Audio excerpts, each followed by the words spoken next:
Renungan Tetes Embun.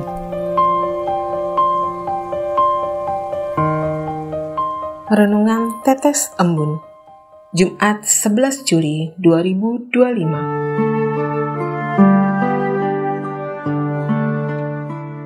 Dinamika 4 hewan.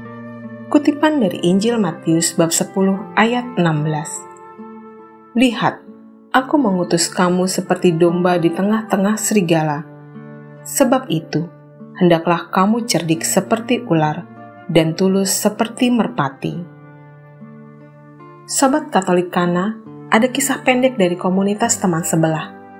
Diceritakan seorang nenek yang sedang ngerumpi dengan cucu-cucunya yang masih berusia remaja.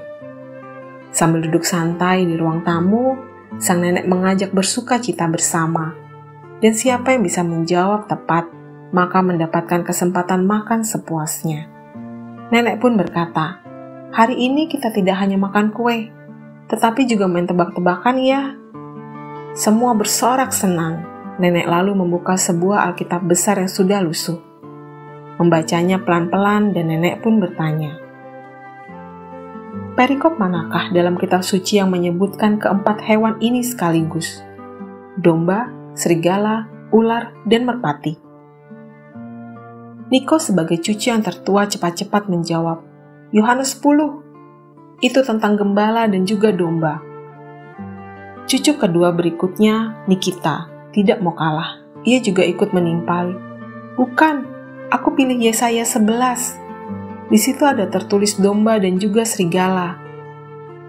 Stephen sebagai cucu ketiga dengan suara lembut mengatakan, "Injil Matius bab 10 ayat 16 lah yang menyebutkan ada 4 hewan sekaligus dalam satu ayat, yakni, lihat, aku mengutus kamu seperti domba ke tengah-tengah serigala. Sebab itu hendaklah kamu cerdik seperti ular dan tulus seperti merpati." Ketiga cucu sang nenek bersorak dan saling memberi tos. Mereka makan sepuasnya. Bahwa Stephen sekaligus mempunyai hak istimewa untuk mendapatkan makanan berkelimpahan.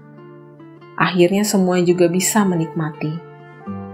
Sobat Katolik Kana, saya mencoba mengartikan gambaran kontras yang menunjukkan bahwa para murid Yesus akan menghadapi dunia yang penuh bahaya dan permusuhan terhadap pewartaan Injil. Domba melambangkan kelemah lembutan, kerendahan hati, dan ketidakberdayaan, sedangkan serigala melambangkan kekejaman, tipu daya, dan ancaman. Selain itu, saya memberanikan diri memahami bahwa ular di sini bukan berarti licik atau jahat, tetapi simbol kebijaksanaan, kejelian, dan kecerdikan strategis. Mengingat ular tahu kapan harus bergerak dan kapan harus menghindar. Ditambah pula wejangannya untuk memberikan kemantapan pribadi sebagai burung merpati, yaitu memberikan keutamaan terhadap ketulusan, kejujuran, kesucian hati, dan damai. Konteks dari sang guru pada Injil Matius bab 10 ayat 7 hingga 15 adalah dia melakukan pengutusan pada 12 rasul yang akan menghadapi perlawanan dan penganiayaan. Domba di tengah serigala adalah gambaran keras bahwa para murid akan menghadapi lingkungan yang berbahaya, ganas, dan bermusuhan. Maka dia memerintahkan sikap kebijaksanaan, cerdik seperti ular, dan kemurnian hati tulus seperti merpati sebagai perlengkapan rohani. Dengan demikian, saya diharapkan oleh sang guru belajar mengelola talenta tentang kecerdikan untuk tidak diarahkan agar saya menjadi bersifat manipulatif, namun seyogyanya tetap memiliki hati yang jujur dan murni dalam setiap motivasi dalam hidup ini. Pesan Tuhan hari ini adalah mengajak saya dan Sobat Katolik Kana untuk mempunyai keteguhan dalam misi.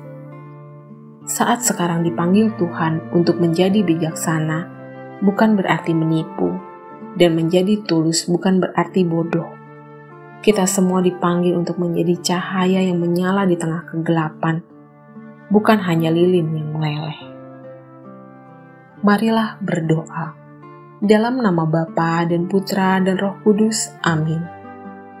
Tuhan yang Maha Pengasih, berikanlah kekuatan kepada kami untuk menjadi pribadi yang berani dalam menghadapi tantangan di dunia dengan kecerdikan serta ketulusan hati yang murni. Amin.